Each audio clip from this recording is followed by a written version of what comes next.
Hi there, everyone. We are here to share with you what we have learned about Dr. Jean Watson and her theory of human caring. My name is Jordan Bodie. I'm Sarah Everill. And I am Kate McMeekin. We are all women's health nurse practitioner students, and we are excited to share with you what we have learned. Jean Watson is a nurse, educator, author, and theorist who has developed her theory of human caring over the past half-century.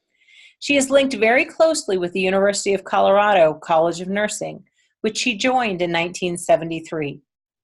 Until her retirement in 2012, she served in both faculty and administrative positions. She was honored as a distinguished professor, served as dean of the College of Nursing, and founded the Center for Human Caring in Colorado.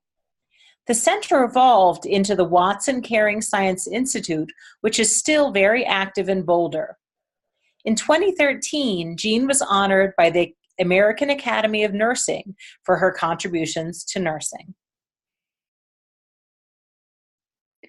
Dr. Watson has been a longtime Colorado nurse, as mentioned before. She got her bachelor's at University of Colorado at Boulder. She furthered her education at University of Colorado at Boulder with a Master's of Science in Psychiatric Mental Health Nursing with a minor in psychology. She continued on with CU Boulder to get her PhD in Education Psychology and Counseling. Her CV is extremely thorough, and I urge all of you to take a minute to visit her website and read a more thorough review of her accomplishments, as she is a very accomplished nurse. With regard to Dr. Watson's influences, she has had quite an interesting life path. Jean grew up in a small town in West Virginia's coal country as the youngest of 8 children. She originally planned to study English literature at an out-of-state university, but was sidetracked by her father's sudden death by heart attack during her junior year of high school. Instead, she chose to study at the Lewis Gale School and Hospital in Virginia. She was not happy with the old-school probationary clerkship model used in her nurse training and yearned for a more academic model.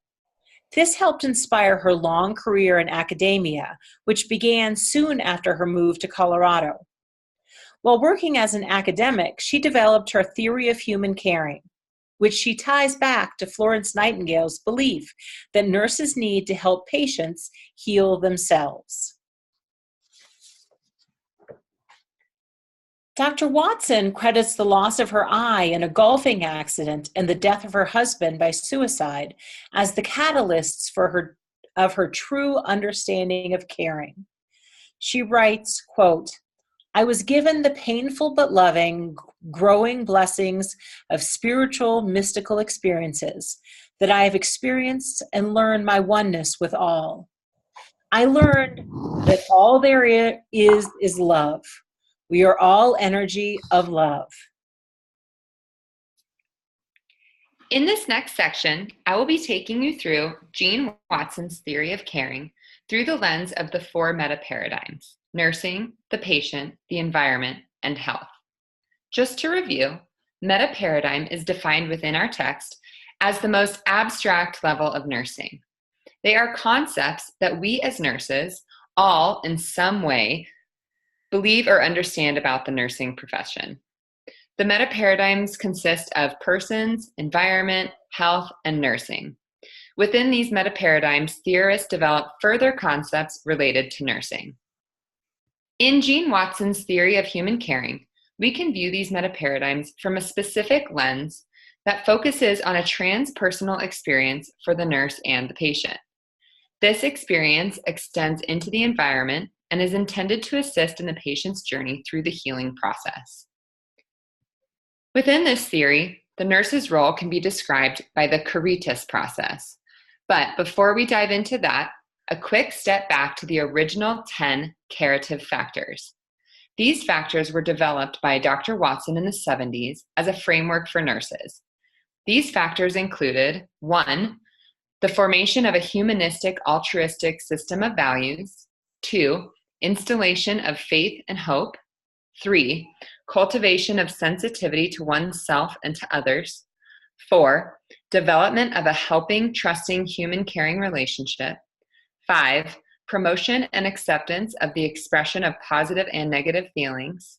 6, the systematic use of a creative problem-solving caring process. 7, promotion of transpersonal teaching learning.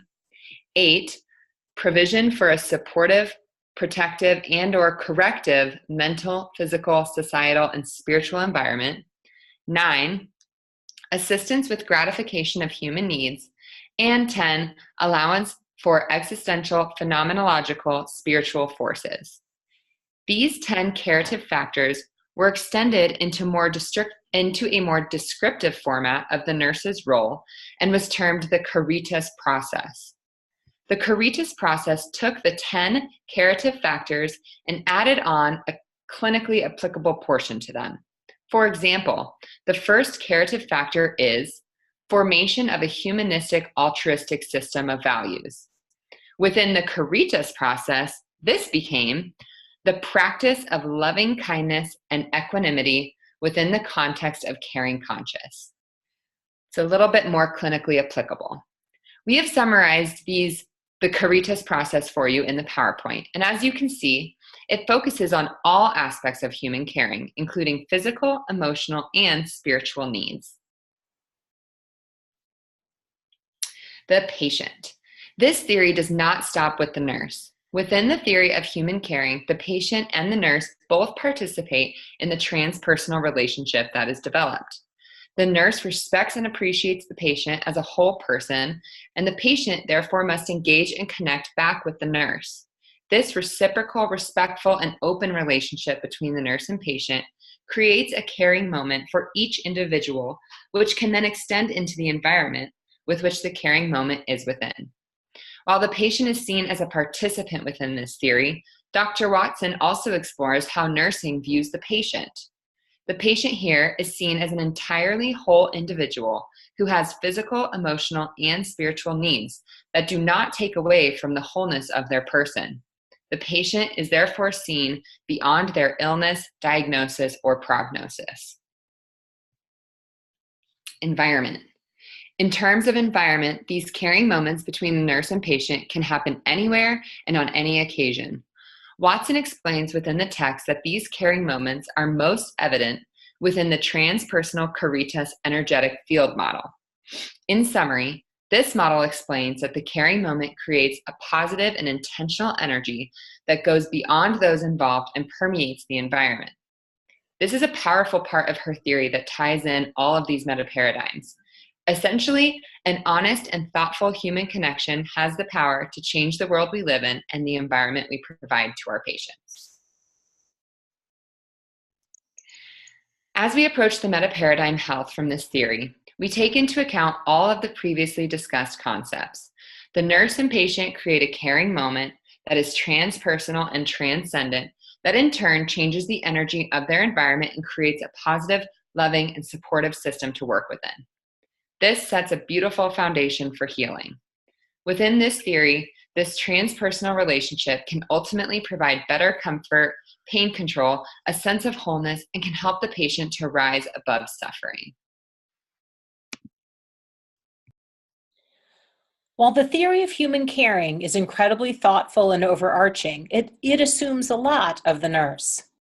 Dr. Watson takes for granted that her audience has the same beliefs, motivations, and aspirations as she does. She focuses her study on caring and healing and discounts the importance of disease and illness. She believes or assumes that each person at his or her core is a spirit or soul. Also, she assumes that every nurse wants to have a spiritual practice and achieve spiritual growth. She focuses almost exclusively on the transpersonal aspect of nursing and assumes every nurse wants to have her soul or spirit connect with each patient's soul or spirit. Tied to this is the belief that everything and everyone is interconnected and that two people can join together in an energetic field. Dr. Watson's theory of human caring applies nicely to the advanced practicing nurse, as the practice of this theory is an ongoing process. The theory requires the advanced practicing nurse to continue professional and personal development, as well as spiritual growth in order to gain a deeper level of professional healing. The future nurse practitioner will be more aware and conscious of the human presence. Dr. Watson states on page 337 that we will need to embrace the healing arts and caring practice and process and the spiritual dimension of care much more completely. There is a quote out of our text, Nursing Theories and Nursing Practices, on page 327. The transpersonal caritas consciousness nurse seeks to see the spirit-filled person behind the patient, behind the colleague, behind the disease or the diagnosis or the behavior or personality one may not like, and connect with the spirit-filled individual who exists behind the illusion. I love this quote because seeing, in quotations, and connecting with patients can be difficult.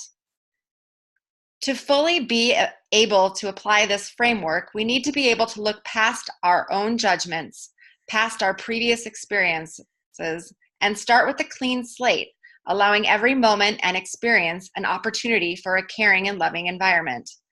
The more we grow and become more comfortable with this practice, the better it will be for all.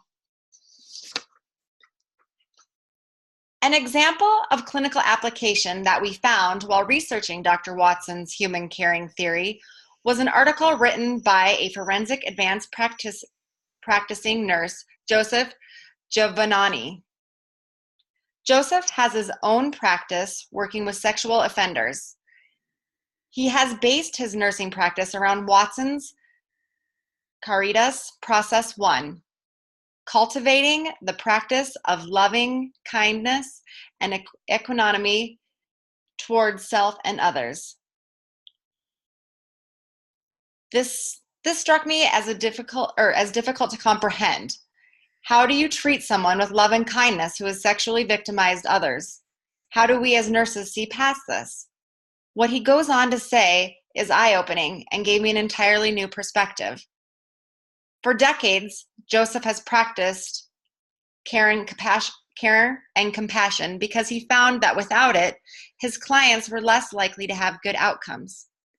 He found that the sex offenders he treated all had one thing in common: they lacked empathy. He believes that empathy is developed through care and compassion. Joseph acknowledges that caring for this population is wearing and that he has to be conscious of his own feelings so not to become burnt out. In general, he points out, caring for people who are suffering can have a negative effect on the care provider. So it is of most importance to have self-awareness so not to become angry or cynical. Self-compassion is necessary to practice loving kindness and forgiveness towards others as well as oneself. Before integrating caring science into his practice, he had to learn to show self-compassion to himself. Once established, he was able to truly help his patients to bring, as he says, light into their darkness, and to see the healing benefits of taking responsibility and making amends to their victims and society. When he engages with his patients using compassion and love, they are more willing to cooperate, and this positive experience facilitates mutual respect. By creating a caring environment, his patients are more likely to have better outcomes. Again, this would not be easily done without showing himself care and compassion as well. He discusses his professional code of ethics and the importance of practicing with respect for the inherent dignity of every person. He states, "It is important not to dehumanize patients as they have dehumanized their own victims." He believes that we all have our faults, and at times we have all made the wrong decisions. Maybe not to the same extent, but in forgiving ourselves, we are able to see that we are not that different from them. This creates a transpersonal, caring moment for both him and his patients. Joseph goes on to give self-compassion techniques such as breathing, giving life-affirming messages, being mindful, and having awareness of nature. These self-compassion techniques are what give him the ability to practice with care and compassion. He believes his practice has been successful in this method as he has witnessed many of his violent patients become responsible, concerned citizens. This case study shows us that applying the theory of human caring into our practice can allow for even the hardest situations to have positive outcomes for all involved. Watson's theory of human caring has strengths and limitations. One strength of this theory that focuses on caring over curing is that everyone can be cared for even if they cannot be cured. This makes the theory applicable whenever two people come together. Also, this curative process can be applied to any branch of nursing, from mental health to dermatology to reproductive health. Everyone can be served by being cared for. The patient benefits from the curative practice, but the nurse is also nurtured, fed, and renewed. One major limitation of Watson's work is not everyone has the same spiritual beliefs, and many will be offended by her spiritual assumptions. Additionally, she downplays the physical needs of humans and focuses instead on the spirit. Dr. Watson has provided us with a beautiful theory that allows us to structure our nursing practice in a way that genuinely connects with patients and positively affects the environment in which our patients are healing. After working together on this presentation, we have all found pieces of this theory that we find valuable and extremely applicable to our daily work as nurses. Many hospitals and schools of nursing across the United States and around the world have integrated Dr. Watson's caring theory into practice, including Children's Hospital Colorado. These practices are working to transform healthcare in Dr. Watson's spirit of loving kindness.